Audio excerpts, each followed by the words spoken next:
नेपाल में जो नई नई सरकार बनी है वहाँ के लोग उन्हें घंटी गवर्नमेंट कह रहे हैं। तो जिस पार्टी से ये इलेक्शन में खड़े थे उसका चुनाव चिन्ह घंटी था। नेपाल की जनता घंटी कहकर उनका मजा नहीं ले रही है। घंटी का मतलब इंस्टेंट एक्शन या अचानक आदेश, मतलब ब्लेन साहब अपने देश के लिए बहुत तेजी से काम कर रहे हैं, इसकी वजह से उन्हें लोग घंटी कह रहे हैं। ये पहले रैपर और इंजीनियर थे, अब नेपाल की जनता ने उन्हें प्रधानमंत्री बना दिया है।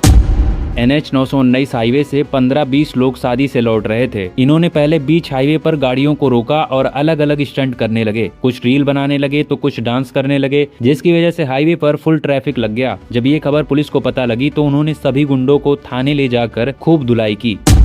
सोमालिया के डाकुओं ने हॉनर 25 जहाज को हाईजैक कर लिया है। ये एक ऑयल टैंकर था जिसमें लगभग 18,000 प्लस बैरल तेल सोमालिया की रूट से जा रहा था। तभी सोमालियन पायरेट्स की नजर इस जहाज पर पड़ती है। उसके बाद उन्होंने उस जहाज का पीछा किया और चारों तरफ से उस जहाज को घेर लिए, जिसमें 9 लोग पाकिस्तान के थे और 3 लोग इंडिया के थे और कुछ बांग्लादेश के थे। सोमालियन पायरेट ने उनसे 50 करोड़ रुपए की डिमांड की है।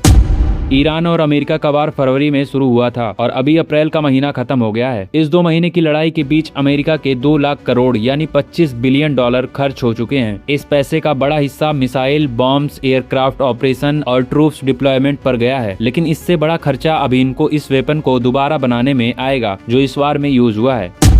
यूके में 2 यहूदियों पर चाकू से हमला होता है जिसे पुलिस ने टेररिस्ट अटैक माना है। पुलिस ने इसे टेररिस्ट अटैक इसलिए बताया है क्योंकि यूके के कुछ इंडिविजुअल यहूदी कम्युनिटी से नफरत करते हैं और वहां के कुछ सिटीजन यहूदी कम्युनिटी को हमेशा टारगेट में लिए रहते हैं। जैसे कोई टीचर किसी एक स्टूडेंट को टारगेट में लेके रखता है। यहूदी पर इतना अत्याचार देखकर वहाँ की सरकार यहूदी कम्युनिटी को प्रोटेक्ट करने के लिए 250 करोड़ रुपए खर्च कर रही है।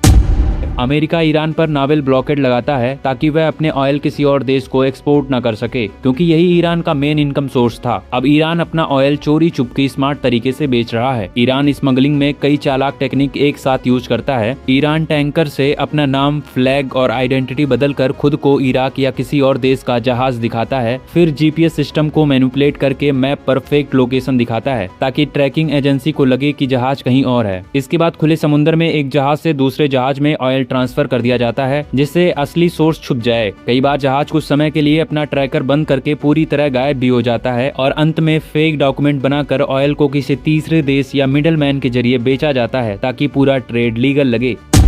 डोनाल्ड ट्रंप ने ईरान को सीधी वार्निंग दी है कि सरेंडर कर दो, क्योंकि यूएस ने जो नेवल ब्लॉकेड लगाया है ईरान के ऊपर वह उसे सक्सेसफुल बता रहे हैं। मतलब यूएस इकोनॉमिक प्रेशर डालकर ईरान को मजबूर करना चाहता है कि वो अपना न्यूक्लियर प्रोग्राम छोड़ दे। दूसरी तरफ ईरान झुक नहीं रहा। उधर मोहम्मद बगेर ने यूएस स्ट्रेटेजी का खूब मजाक उड़ाया। यूएस चाहता है कि ईरान झुके और ईरान दिखा रहा है कि वो इतनी आसानी से नहीं झुकेगा।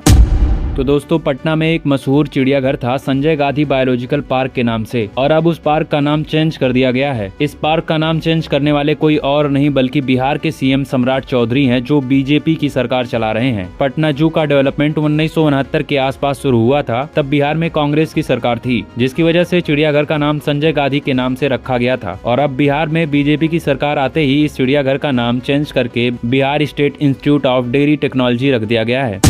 सोनम रघुवंशी का केस तो आप लोग को पता ही होगा। पिछले साल मेघालय में हनीमून के दौरान अपने पति को जान से मरवा दिया था। अब कोर्ट ने उसको रिहा कर दिया है। रिहा इसलिए किया क्योंकि पुलिस प्रशासन ने अरेस्ट डॉक्यूमेंट में गलत लॉ सेक्शन लिख दिया। मर्डर के लिए सही सेक्शन 103 होना चाहिए था, लेकिन गलती से लिखा गया सेक्शन 403, जो पूरी तरह अलग और छोटा ऑफेंस है। कागजों में ऐसा दिखाया गया कि उसे मर्डर में नहीं बल्कि हल्के ऑफेंस में पकड़ा गया है, जिसकी वजह से सोनम रघुवंशी को रिहा कर दिया गया है। वाह रे जज साहब, पूरा भारत जानता है इस केस के बारे में। आपको किसी डॉक्यूमेंट या गवाह की जरूरत ही नहीं थी।